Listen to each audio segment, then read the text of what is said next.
Hey guys, I'm Scott and thanks so much for watching. I've been away and I know and I've gotten some emails from you guys, but I'm back. I've been busy here in Portland opening up my first company. It's called Portland Comfort Food.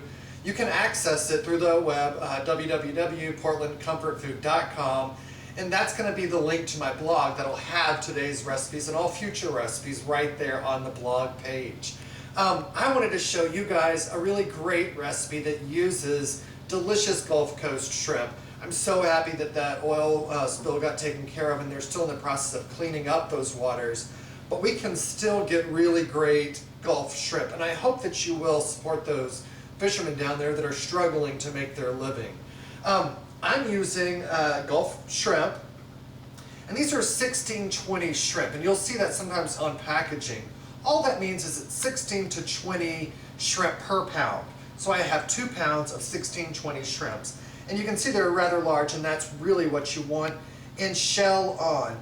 Yes, this recipe would work with shell off shrimp, but the shells here actually protect the shrimp from overcooking, and you'll see it sort of buffers it a little bit from the high spice that we're going to add to this.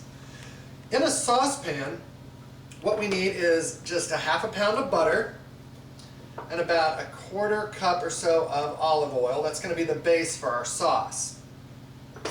I'm going to turn the heat on. Let this start to melt down. And to that, I want to add a ¼ cup of minced up shallot, purple shallot. Goes right in.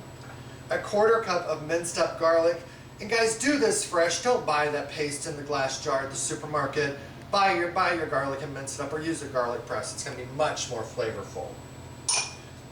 I also have ½ cup of green onions, spring onions, scallions, whatever you call those, just coarsely chopped. Those go right in. And here I have 3 tablespoons of freshly chopped basil, 3 tablespoons of oregano, and 2 tablespoons of fresh thyme. Chop all that up, throw it in. The original recipe here for barbecued shrimp includes rosemary. I actually take that out. I feel like it's just a little bit too herbaceous, but if you like rosemary, by all means add about 2 or 3 tablespoons of that chopped up. And if you're doing this when fresh herbs aren't available at your market, yes, you can substitute dried. Just decrease the quantity here slightly.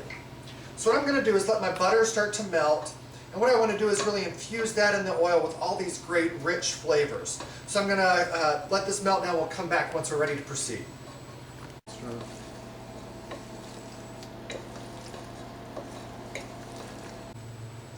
Alright, it's been just a few minutes. Our butter is all nicely melted, and that's great. We're going to give this about 3 minutes just to continue to kind of saute it and infuse those flavors into that butter and the oil. And I just wanted to say, you know, I mentioned I opened my first company, Portland Comfort Food. It's been a labor of love and so much fun, and so many great clients already here in the Portland area. But aside from delivering food, which you'll see when you get to the website, you'll also see that we do cooking classes and catering and consultations. So if you guys need that, know that I'm available, and we'll travel as well. So we have our sauce melting down here nicely. I have ½ cup of Worcestershire sauce, and yes, that's a lot. But like I said, the shrimp here are in the shell, and that shell is going to sort of buffer the flavor from soaking into the meat. So you really, really want this well seasoned. All right, stir that in. I got a beer here. I'm going to pour in about a cup or so. You don't want to add too much yet. It's a great flavor, but you don't want your sauce to be too loose. So just about a cup of beer would be just fine. I'm going to add probably 2 teaspoons of salt to this. And I get comments sometimes, oh, that's way too much salt. It would be if I was using an iodized salt, but I use kosher or sea salt exclusively, so it has much less sodium in it. The sea salt does. So we have that going on. I'm going to add some Louisiana or Tabasco sauce. It could be Louisiana hot sauce too. Probably about a tablespoon or so, and have that on the table when you serve this dish. Get some black pepper. Probably want to grind in, I'd say probably close to a tablespoon of black pepper. Again, really well seasoned. This recipe comes from New Orleans. There was a chef there that had a weekly poker game, and he came up with this recipe. And the title's just, Cajun seasoning here, about a tablespoon of that. Read the ingredients. If it has salt in it, balance out how much salt you add to this, because you don't want to over season it. Anyway, the recipe comes from a chef in the French Quarter. Would make this for his weekly poker game, and the title of it's barbecued shrimp. It has nothing to do with the barbecue coals, anything like that. We actually put it all together in a roasting pan or on a sheet pan. So we have all of that melted in, nicely stirred. I'm going to turn off the heat here. I'm going to grab a bowl and show you how we get all this incorporated. All right, I have my 1620 shrimp here, 2 pounds of it. And when you bring this in from the fish market, make sure you wash them in a colander. That just removes any kind of loose bits that might have been clinging on from the ocean. That goes in. Now all of this sauce we're going to pour right over the top of this.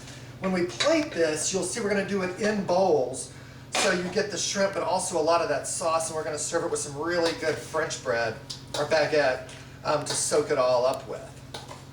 So I like to do this in a bowl. If you wanted to skip this step, you could mix it all in your roasting pan. This just gives me a little bit of room to sort of let everything kind of move around and macerate just slightly. Perfect. Alrighty. Now that I have my oven preheated to 350 degrees, so all we need to do here is get our shrimp right into our roasting pan. This could be a 9 by 13 casserole dish. An oven-proof skillet would be just fine. Spread them all out. You sort of want them all in a single layer. We're going to cook these for about 15 minutes total cooking time, and about 7 minutes into it I'm going to go in, or halfway through go in, and just turn all this over so we get both sides nicely browned. So I'm going to put this in the oven. We'll be back about halfway through. Okay, the first 7 minutes, they're still in there. The thing about this cooking process, I said 15 minutes. It's going to be close to that. You just want to keep an eye on them.